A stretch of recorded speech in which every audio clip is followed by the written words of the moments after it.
High guys, welcome to my mini vlog. আশা করছি তোমরা খুব ভালো আছো আর আমিও খুব ভালো আছি। Good morning. তো তোমরা ভাবছো আমি কোথায় যাচ্ছি? হ্যাঁ, আমি বাড়ি ছেড়ে চলে যাচ্ছি আজকে, দেখাই পাচ্ছ। তো কোথায় যাচ্ছি আমি? হঠাৎ কি হলো, আমি সবাইকে ছেড়ে কেন চলে যাচ্ছি?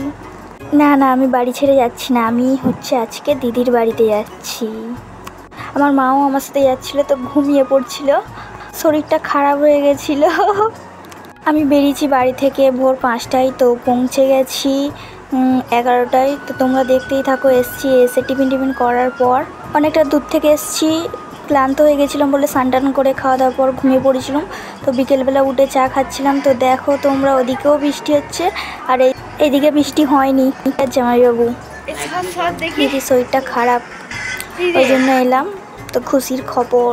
তো ঘুমটুম থেকে ওঠার পর একটু বিকেলে বাইরের দিকে যাচ্ছিলাম, মা আর আমি পেয়ারা খেতে রোডের দিকে। দিদিদের বাড়ির পাশেই রোড, তো দুজনে কথা বলতে বলতেই যাচ্ছিলাম।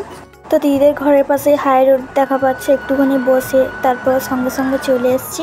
তো সন্ধ্যাবেলা একটু বসছিলাম দিদির সাথে, কথা টথা বলছিলাম। তো রাতে খাওয়া দাওয়ার পর ঘুমিয়ে পড়েছিলাম, সেগুলো ভিডিও করতে পারিনি। আশা করছি তোমাদের ভালো লাগবে মিনি ব্লগটা দেখতে। তাও বলছি, ভালো লাগলে like, comment, share and subscribe করে দেবে।